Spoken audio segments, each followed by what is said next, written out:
Welcome back to the Rookie Numbers Podcast. I'm your host, Bryson Shank, and alongside me are your co-hosts, Nathan Wilt, Trent Sunday, Peter Schaefer. This week we'll be discussing the monster trade deadline and the playoff outlook afterwards. This is episode 3. Let's get to it. So we've been gone for a while. I'm sure you guys have noticed, but we've had a lot of guys get sick. A lot of guys, busy with work, especially the basketball season between these two guys. And we plan to try and make this a weekly podcast from now on with our schedules being more freed up. Yeah, so expect episodes every week or so, maybe a bit longer. We'll see. So I think we'll start off, we'll go in order of the trade deadline here. So before the deadline started, there were a lot of reports that this would be a slow deadline, and it was quite the opposite. Very fast. On February 6th, a few days before this, Kyrie Irving requested a trade from the Brooklyn Nets, seemingly out of nowhere, right? I don't think any of us saw that one coming. It is Kyrie Irving. It is Kyrie Irving. It is Kyrie Irving. But a few days later, he was traded to the Mavericks in exchange for Spencer Dinwiddie, Dorian Finney-Smith, and an unprotected first-round pick, 2029. I think this trade so far has looked pretty good for the Mavs. I mean, Kyrie's only played 4 games, averaging 28, 5 and 7, shooting 50, 40, 100. Yeah. I'd imagine he's a 1-year rental. I think he wants to go to LA. Yeah. So, for a 1-year rental, it's still a good deal, but they really need to, figure out their chemistry pretty quickly before they get into the playoffs, because their first game together came down to the last shot. They couldn't decide who was going to take the last shot. They just kept passing it around like a hot potato. Now, they got to figure that out. Right, and I think, last year their biggest problem was not that they didn't have a secondary star. I think it was they just didn't have anyone for the non-Luka minutes. Yeah. Because it got to a point earlier this season where he's playing the whole second quarter, the whole fourth quarter, almost all the first and third. And, Luka, you won't go far with him playing 42 minutes a game. And it's not like he's a physical specimen. Right. Like, he doesn't. He's Luka Doncic. His wheels aren't that big. Yeah. He's got big wheels, but they're not going to run that long. Yeah. And what everyone's been saying for the past, year or two, as far as when Luka's really come around, is get him help. And they did exactly that, right? He's going to help them significantly. They needed a second guy, and they got a second guy. They didn't give up a whole lot to get him, too. I think it really helps them a lot, for sure. They did give up the best glue guy in the league, Dorian Finney-Smith, one of my favorite players. Slept on all the time. Yeah. But you just have to get Kyrie. And I think for the Nets, they were kind of stuck with the whole Kyrie trade situation. From what I heard, Kyrie wanted a new contract, couldn't agree on the money. Right. They had to ship him out. He wasn't going to play. Right. And realistically, they got rid of Kyrie, which, from a basketball perspective, he's a great talent. He's very good at basketball, but that Nets organization is already in shambles. And then you throw a Kyrie Irving type personality in there, it was never going to work. I think we're not shocked that blew up in Brooklyn, but... Well, I think this trade all kind of comes down to, like what Nate said, the 1-year rental sort of thing. Because the Mavs, if this is a 1-year rental, the Mavs gave up too much. 2029 unprotected first-round pick. That's 6-7 years from now. That could be the number 2 overall pick. Who knows? And Finney-Smith and Dinwiddie, obviously good rotational pieces for the Mavs. So I think if they can re-sign Kyrie Irving, I think this is going to be a great trade for them. If they lose him in free agency, not so much. Yeah. But it all depends what happens in the postseason. They make it true. far. That's true. It's a good trade. Say they win a championship and Kyrie still leaves. If they win a championship and Kyrie leaves, then That's the A+ point trade. That's the point of a franchise, win a championship. Yeah. That's why you're doing It's it. a win-now league, right? It is. Yeah. It is. So after that, we did have a few days. It kind of slowed down a little bit. We saw small moves. We saw Dedmon get moved to the Spurs for nothing. Yeah. Kessler Edwards get moved to the Kings. Pretty much nothing. And then what really started the big day of the trade deadline was the Russell Westbrook trade, where the Lakers shipped out Westbrook, Juan Toscano Anderson, Damian Jones, and their unprotected 2027 first-round pick to the Jazz. Got back D'Angelo Russell, Malik Beasley, Jared Vanderbilt, while the Timberwolves received Mike Conley, Nickeil Alexander-Walker, and 3 second-round picks. I think, now I wouldn't have the Lakers as contenders yet, but I think this trade could go down as this trade deadline for the Lakers, I should say, will go down as one of the best roster turnarounds ever. Ever? Ever. Ever? Ever. I'm sorry. This trade for the Lakers, D'Angelo Russell, another guy, could be a one-year rental. If he chooses not to stay, and they don't offer Malik Beasley his extended offer, Lakers will have $30 million in cap space this offseason. And this offseason, we have a lot of free agents here. This is going to be a pretty big offseason in the free agency market and for many teams. I think no matter which route D'Angelo Russell and the Lakers decide to go, I think this is a huge win for the Lakers. Huge win. Yeah. I wouldn't say huge, to be honest. I it wasn't bad at all, right? It was decent, but I love the Rui Hachimura trade. For sure. That was great. I think he gave up basically nothing for a really good young guy who's going to help you in the future, right? But I think the Westbrook trade was all right. You know, I think you got rid of Westbrook. You got a few good solid players you can, replace that with, but I don't know that I could see this realistically being a huge turnaround in the roster. How? I mean, Because they gave up, like I said, they gave up Westbrook, Juan Toscano Anderson, Damian Jones. Those last two guys, Anderson and Jones, weren't getting many minutes for them. yeah. So essentially, they gave up Westbrook and the 2027 unprotected first-round pick for 3 starting caliber players. Yeah. 3 playoff rotation players in D'Angelo Russell, Malik Beasley, and Jared Vanderbilt. And I'm most impressed with them getting Vanderbilt. He was a guy that many teams were looking at this deadline. He's going to be, I think, a huge piece come playoff time for them. Assuming they make it. Right now they are still out of the play-in, 13th seed in the West. 2 games back from the play-in, but I think, they'll get there. But these guys are all playoff rotation pieces. I mean, my only problem with what the Lakers did this deadline, I think what they had, they already dug themselves a hole. I think this is the best they could do to get out of it. Right. So I don't know why they didn't unload that last first-round pick. If that's the difference from you getting, like, a truly, like, another great couple pieces, like, an even better trade, like, the tread on LeBron's tires are running out. Yeah. Like, he's got a foot thing now, so he's going to be missing a lot of time, just here and there. He's not going to be there forever. Day-to-day Davis is day-to-day every single day. Right. So, I mean, they don't have a huge window. Like, the guys they built the team around are going. Like, you need to do something, like, now to get there. So I don't know why they didn't unpackage that last pick. Yeah, that was one thing that I found interesting in the deadline. They didn't move their 2029 first-round pick. They did offer it to the Nets for Kyrie Irving. And from what Joe Tsai said after the trade, he didn't come out and say that the Lakers' offer was better, but he did say his goal was to not send Kyrie Irving to the Lakers. Yeah. What I got from that was they would have accepted the Lakers' package, getting 2027, 2029 unprotected. If that's what gets you Kyrie Irving, if that pick is the difference from D'Angelo Russell and Kyrie Irving, you're right. I don't see why they don't move that. Russell has been great for the Lakers and only 3 games played. But I don't see why that right there is holding them back from getting a 3rd superstar player when they willingly gave up their 2027. Yeah, it just doesn't make much sense to me. I'm going to be honest, just as a basketball fan, strictly, I absolutely loved this trade. I mean, seeing D'Angelo Russell come back to Los Angeles is, like, fantastic. And I am a Mike Conley super fan. So to see him in the news at all makes me incredibly happy. So, all things considered, I think they added some good pieces. I think they bolstered their roster up to make a run for that play-in, and then once they're in there, I think they have a legitimate shot to make some noise in the playoffs.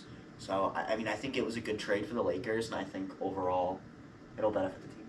Right, and now that's one thing. Like I said, they're not in the playoffs yet. Yeah. Not even in the play-in yet. Like I said, 13th seed, 2 games behind the Thunder for the 10th seed there. Yeah. I think, post All-Star break, they really have to, hone it in, get into the play-in. But once they do, once the Lakers get into the playoffs, I think they can scare any team here in a 7-game series. I really do. I think the West is wide open this year. I look at teams 1 through 6 right now: Nuggets, Grizzlies, Kings, Clippers, Suns, Mavericks. You go down the line: Pelicans when fully healthy, Warriors when fully healthy. I think it's completely open, even after the Kevin Durant trade, which we will get to right after this. I think the Lakers can run with almost any of these teams in a 7-game series. Because once you have LeBron, playoffs are open. Yeah, and especially right now in the West, the 2 teams in front of them are the Jazz and the Trailblazers. And I think the Lakers, with the new pieces they acquired, if Davis can even play sometimes, because let's be honest, they're never going to have him every game. That's just not going to happen. If LeBron and Davis can play together occasionally, they're better than both of those teams. Well, absolutely. So I think they're, when healthy, they can be a top 8 seed, which gets them into the playoffs. But you did bring up Mike Conley. I want to get to the Timberwolves side of this trade. I thought the Timberwolves had a absolutely terrible deadline. The Rudy Gobert trade over the offseason sent 4 first-round picks, 2 pick swaps to the Utah Jazz. And it hasn't been working for them. They're the 8th seed, so they're in the play-in. But that's not why you make a Rudy Gobert trade. Yeah. They were not expecting to be the 8th seed right now. And I was hoping they would do a little more at the deadline. In my opinion, I think they should unload everything while they can. But, giving up D'Angelo Russell, now, again, like Kyrie Irving and the Nets, Timberwolves and D'Angelo Russell couldn't agree to a contract extension. But their return for him, Mike Conley, Nickeil Alexander-Walker, doesn't play too much, won't play too much, and 3 second-round picks, I really didn't like it. Mike Conley, probably going to be a bridge point guard for them. Yeah. But my question is, how are they going to get their future point guard? Exactly. They don't have draft capital. They don't have really any trade assets at this point. And they're just they're kind of floating around there. They're in that play-in area, but they're never going to be bad enough to get a really good pick, and they're never going to be good enough to do anything. Yeah. Are we surprised? They are the dumpster fire of the league. They wasted Garnett's whole career until he went to Boston. They just suck. They always suck. If they were not in Minnesota, if they weren't in the backwoods of the NBA, there would be fans burning down just Minnesota. They'd be so mad. But instead they just continuously spin the wheel for forever and tread water for forever. Making terrible moves. They're terrible. Right. I really hated this deadline for Tim Connolly, Timberwolves GM. Yeah. And sorry, not to interrupt, but in all due respect to you, Trent. Yeah. Mike Conley, he's an old point guard. Oh, yeah. He doesn't have a whole lot to offer. Correct me if I'm wrong, but he's a pretty bad contract, doesn't he? Yeah. Yeah. I don't understand 2 years left, yeah.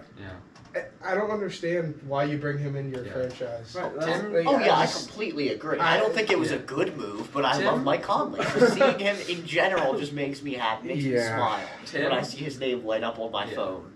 Tim, Wolves GM should be banned from the NBA. He should not be allowed on NBA property. He should not be allowed to join any front office because he is a sham. He's an evil man who ruins basketball talent.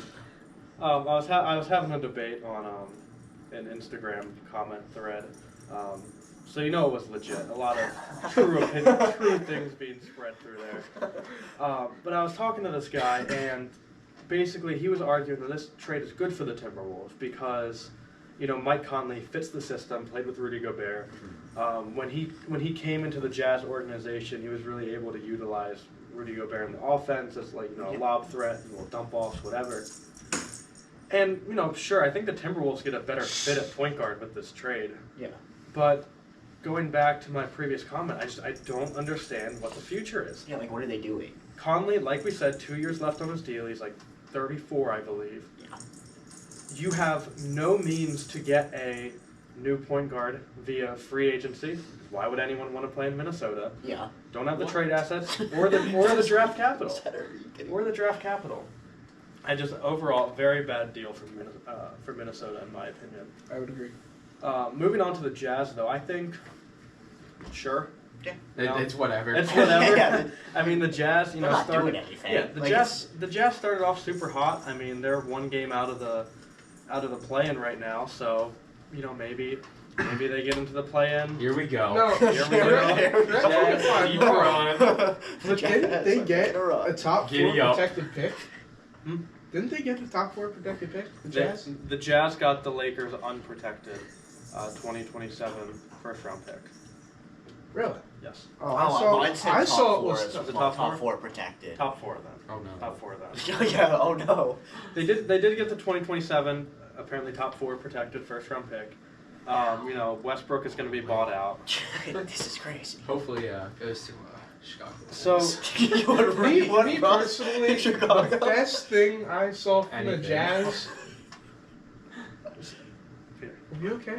Yeah. Are you good? Okay. Yeah, sorry. This thing I saw from the Jazz, honestly, was getting rid of Mike Conley. I don't like Mike Conley. Why? Listen, you get rid of Mike Conley. Okay, you bring in Westbrook. If you need him to play the bench, he can play the bench. I don't like him as a starter, but if you can find a spot for him on the bench, he will excel, right? Even though it's in 2027 or whatever, you get a top 4 protected pick. I mean, I don't completely love getting rid of Malik Beasley. He was pretty good, but like, I kind of like the trade, to be honest. I think with you. Russ doesn't want to play in Utah. though. Russ doesn't want to play in Utah. So he's Utah gonna doesn't get want bought Russ to play for them. Yeah. So, Russ is going to get bought out. so it was more like top 4 protected pick. You get the top 4 protected pick And for. $50 million in dead cap. Yeah. Right. Exactly. I still wouldn't call it a bad trade for the Jazz because that's That's a good trade. after they traded Donovan Mitchell and Rudy Gobert. That's what they've been trying to do. Gotta blow Retool, up. rebuild. So they get the pick, sure, but I would by no means call this a good trade for the Jazz. Yeah. I don't think there's much hidden value in it at all. Sorry to interrupt, but Nick, can we circle back to a comment made by Nate over here? Are you claiming that you want the Bulls to go after Russell Westbrook once Are he we- gets bought out? Are we at the Bulls scheduled Yes, segment we of are at the show? Bulls. I think this is segment. where we take a few minutes and talk about the Chicago Bulls, a team that made no trades at the I deadline. prefer to take a few more than a few minutes. I will say, correct me if I'm wrong, but have we brought up the Kevin Durant trade yet? Doesn't matter. Hey, We're we're in gonna Bulls get It's time. Bulls Okay. time, right? Okay. It's Bulls Bulls time. time. Bulls time. We're the Bulls Bulls corner Let me right now. let me talk. Let me get on a soapbox for a little bit here. The Bulls are a terrible organization. They built a big 3 with DeMar, who's never going to lead you to anything significant in the playoffs. Zach LaVine, I like Zach LaVine. Zach LaVine's cool. Yeah, Yeah. no problem. Everyone likes Zach LaVine. Yeah, I feel like. he's fine. He's Lonzo okay. Ball, great point guard, and then he tore his ACL and he hasn't played for like 2 years. Yeah. But he's out 2 to 6 weeks. He's out 2 to Only 6 2 to 6 weeks, weeks, so and they're gonna reevaluate in a month. he'll be fine. Yeah, and He'll play again for sure. Oh, for Eventually, yeah. And they got Vooch, and Vooch sucks. Remember when Vooch was good? That was the time to be Vooch was alive. never good. Vooch He just was- played. he was. He just played Orlando. Orlando. Yeah, Vooch In was, Orlando. Vooch He was had, like, never the- anything Yeah, crazy. he averaged 21 and 13 and would match up against Brooke Lopez and shoot- allow 30 points. he would Shout shoot- out last night. Yeah, he would shoot like 18 billion shots a night Yeah. because no one else on their team wanted to shoot Yeah. the ball. Vucevic, give him his flowers for his Orlando days. Sure, made an All-Star appearance, whatever. He maybe, sucks. maybe 2 or 3. I don't know. He Doesn't sucks. matter. He sucks. He does Sucks on the Bulls. I would actually rather, as a Bulls fan, watching Bulls games, that Andre Drummond is on the floor instead of Nikola Vucevic. The Bulls are terrible. They're dumpster fire. But we made no trades at the deadline. So we're not rebuilding, but we're not contending. And we have expiring deals. What's the only thing that's going to fix that? Russell Westbrook. We don't have Lonzo. We have Alex Caruso and Ayo Dosunmu playing the 1. That's... we got nothing, right? So we're just gonna let Russ cook. Because Russ can win you like 5 games. We're in the Wembanyama sweepstakes at this point. We're praying. Without your pick? No, it's top 4 It's protected. top 4 protected. We are praying to a God above. Whoever's looking out for the Chicago Bulls out there. I don't think there's anyone. Because they would not allow the Bulls to let this happen. Right. They would not let the Bulls suffer this long. The people of Chicago, the good people of Chicago, to suffer this greatly. If there wasn't someone out there looking out for us. We need to pray as a Bulls family, as a Bulls group, that we suck, so we can get Victor Wembanyama. Get rid of Vooch. He's expiring. We don't need Vooch. We get Wembanyama. We pair him with DeMar and Zach and maybe Lonzo in 3 years. And Caruso. 3 years.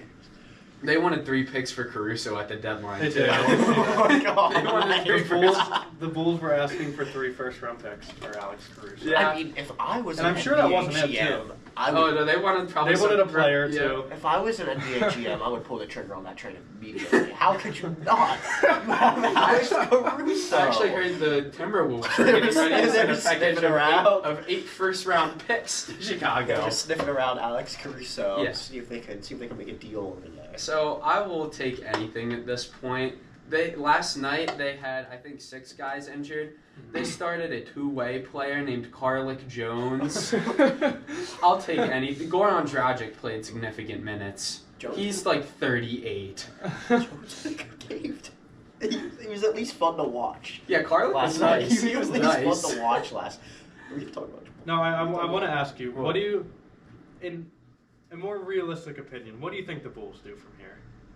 What would I if I was the GM? If you were the GM, what would you do? If I was the GM right now, Mhm. I would sit on my hands and do nothing until the off season, and then I call every team, all 29 other teams in the NBA, and I trade everyone on contracts. We are blowing it up, reset. We're becoming an expansion team. We're doing anything we possibly can to suck. Because the Bulls right now are built on garbage. Their foundation is garbage. We need to rebuild. I mean, let's be honest. They let Javon Carter drop 22 points last night, and it was like, it wasn't like a system game where like Javon Carter was like making good. No, No, he was like ISO basketball. Javon Carter he for would come 22 down the points. court, and one of 2 things would happen. They would throw it into Brooke Lopez on Nikola Vucevic, bucket every time, or foul. Yeah. Or they would be like, oh, Javon Carter 1v1 versus anybody on the roster, and he would score. Yeah. And there is this guy, AJ Green. He's the whitest man I've ever seen. He scored 18 points or something like that. Yeah, Wow. New career high for him. He had 15 points last night, and Grayson Allen had 10. Yeah. Like, Bucks are good. They won a lot of games. Giannis got injured in the second quarter. They're on a 6-game losing streak. Just, I hate it right now. Well, I do like your plan for the future for the Bulls because, as the front office has said, they will not settle for Oh, mediocrity. they actually They will not settle. This is sitting at 26 and 33 They- after the deadline. They love roster continuity or something They do. like that. Some They word do. like that. Some dumb word. So their plan is to keep a roster who I think the best they've ever done was a first-round exit, winning 1 game. They're just going to keep it rocking, just keep it going. We're going to extend Vooch, and we will be bad for forever, Right. and we will lose more picks. Well, I think that was our Bulls segment. I hope you guys enjoyed. We're going to move on to the biggest deal of the deadline, Kevin Durant to the Phoenix Suns. It was kind of weird how the trade shaped out at the end. It ended up being kind of a 4-team deal with the Pacers and Bucks as well. But essentially, Kevin Durant, T.J. Warren to the Suns for Mikal Bridges, Cameron Johnson, 4 unprotected first-round picks, 2023, 25, 27, and 29, with a first-round swap in 28 and 2 more second-round picks from Milwaukee. Real quick. Can we get a round of applause for the Nets front office? Can we get a round of applause? They put off the greatest heist of all time this trade deadline. They saw Kyrie demand a trade. They traded him in like 2 days for a good package. And then they were like, oh, well, we got to trade Kevin Durant. In like 3 days, they got an insane package for him. They did a fantastic job this deadline. I'll tell you what, I was going to go around at the end of the episode talk about our winners, but I guess now's a good time to do it. I think me and you, I have the Nets winning the deadline. I think the Nets were the best team at the deadline. Like you said, moved Kyrie Irving 2 days after he requested a trade. Got a pretty good package for him considering he wasn't returning. Got back Mikal Bridges, Cameron Johnson, 4 unprotected first-round picks, along with another first-round swap. You know, I think the Nets are still a playoff team, and in all honesty, they're 1 star away from being a top 4 or 5 seed in the East. Would you say one DeMar DeRozan away? I wouldn't say one DeMar DeRozan. I would hear say he's available. I would say a star. I would say a star player. Would you say- DeMar DeRozan is not a star. No. Oh, One I Zach want LaVine away? Zach LaVine, I would be interested in the One Nets Lonzo trading for Ball LaVine. away, would you say? Maybe a Nikola Vucevic An away? Alex Caruso, if you will? Only Because they have the first-round picks to make that work. I mean, They do have 3 first-round picks they can offer to the Bulls yeah. in exchange for Alex Caruso and Here Derrick we Jones go. Jr. Oh, I like that trade. I like that Dunker. trade. That's a lot of But, dunking. Shred, Yeah. I don't think we heard your opinion. For me, I think the Nets win the trade deadline. I know them two. I probably agree Yeah. as well. I mean, Yeah. considering the haul that they got for Kevin Durant, I mean, realistically, I want to know if Kevin Durant directly requested to the front office or if it was more of like, okay, it's time to blow it up. Because if KD requested it, I think it's still a good move by the Nets front office, but I think it... Because they originally said when they traded Kyrie, like, we still want to win. Like, Right. we want to win, we're going to keep Kevin Durant, and then they traded Kevin Durant. So it's like, if he didn't and they made that move, I think the Nets franchise moving forward has a better shot. Because I think, realistically, they pulled a great trade deadline off. Yeah. But, at the same time, I think their organization is still a dumpster fire. is. I think Yeah, their management is terrible, and I think they will find a way to screw up the picks that they just traded for. They will end up trading them for, like, God forbid, they'll pull, like, the 2013 Nets and trade for, like, old players like Paul Pierce. Possibly a package of, Zach LaVine, DeMar I- DeRozan. yeah, exactly what we were just talking about. Now I you're can speaking. smell it coming. I can smell it. The It's Nets so will find a close. way to ruin it. Every time they get one good thing, i.e. the big 3 in Brooklyn, they still ruin it. How can you be that terrible? This is ridiculous. As a Sixers fan, I love it. Don't get me wrong. I love to see the Nets lose historically over and over and over again. But as a basketball fan, like, this is just upsetting. Like, how does that happen? Yeah. No, it is in the script. The Nets next move will be pretty bad. Yeah. It's in the It's script. coming. You know, I think this trade, I mean, we've all said this, but I think this trade is much better for the Nets than it is for the Suns. I don't love this trade for the Suns. Whoa. Hold on. Hold on now. Listen. I don't believe in the Suns. What? Why not? I What? just don't see it, right? What? Even with getting KD, okay? Even If with- you do not win the championship within the next 2 seasons, you lost this trade, right? Then this is a win now league. Okay, you're getting Kevin Durant, obviously, because you want to win now, but you're giving away 4 first-round picks, okay? And you've just given the Nets Mikal Bridges, who just had 45 points. He can show what he can do. He's also a great defender, right? I do. Honestly, I think the Nets, right? It's in their nature to screw up the picks, but if they don't screw up the picks, this works out for the Nets in the future. That's what I'm saying. If the Suns do not win a championship in the next 2 seasons, I don't like it for them. I don't believe in the Suns. Peter, I have to tell you, that is a really dumbass take. The Suns this year were the 1 seed before Devin Booker got injured. They were the 1 seed. Okay. Whenever Devin Booker went out, they were 11-16 without Booker. They fell all the way down to the play-in, I believe. Yeah. This trade for the Suns, they traded away Mikal Bridges, who you mentioned, arguably one of the best 3-and-D players in the league. Yeah. A guy that, after he was traded to the Nets, there were still a dozen teams that reached out to the Nets trying to trade for Bridges.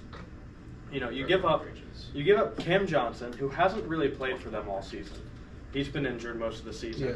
And while he was injured too, like I said, they were the 1 seed with Booker when he was healthy. Okay. You give up the picks, sure, but it's Kevin Durant. Yeah. This Suns team, this Suns core made the finals just 2 seasons ago.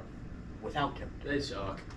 And now you put Kevin Durant on that team instead of Mikal Bridges. I will say. This was a team that was the 1 seed. Now you add Kevin Durant. Yeah, I will say I have some serious concerns with this Suns team.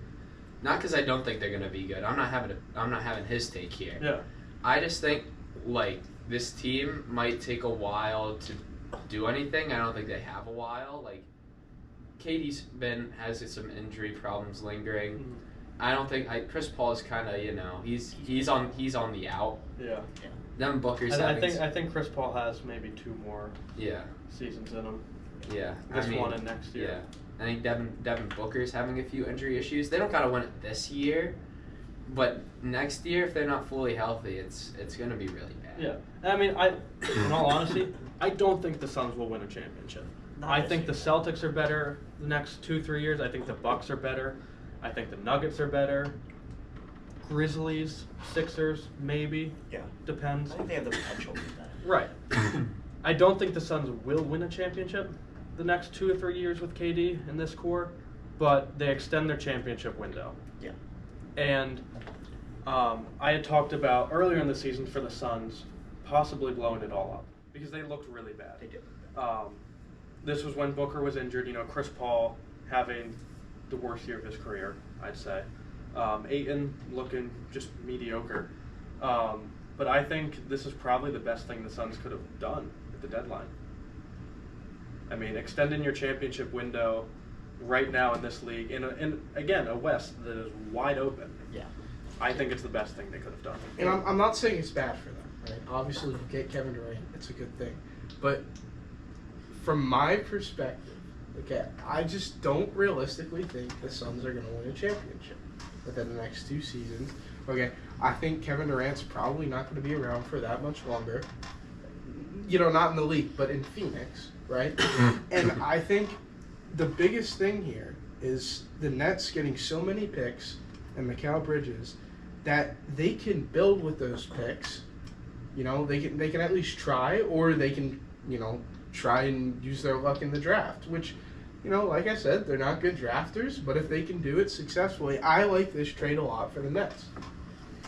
I think this trade is a little less black and white as you're making it out to be for the Suns. Yes, the goal is to win a championship. That's why you trade for a player like Kevin Durant. That's Right. why you give up 4 first-round picks unprotected in the pick swap. But I think just them trying and extending their championship window right now is good enough. There's still moves to be made. I think. It's a good move. I'm just saying I like it more for the Nets. I think That's what I'm saying. the Nets will at least be able to be competitive still in the East. I agree. With this roster. Yeah, I They agree. got those 4 picks. I think obviously it's a great move for the Suns. I mean, you just got a fantastic player. And I mean, obviously the picks are gonna hurt on having to, but if you win a championship, it doesn't matter. Yeah. And I think Same thing we talked about with the Mavs. Yeah. I think whatever happens, even a finals appearance, whatever. That's why you're doing this. And I love to see teams. Okay, I mean, I'm a Sixers fan. I love the Yeah. rebuild, come out of the rebuild, Right. succeed.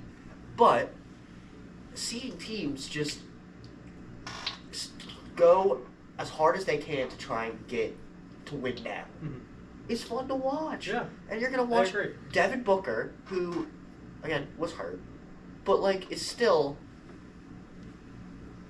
I don't know where you put him in the top. It's gonna be fun after the Yeah. All-Star break Oh, in the yeah. West. For sure. I think we will wrap it up there. Thank you guys for watching. We'll be back next week with a new episode.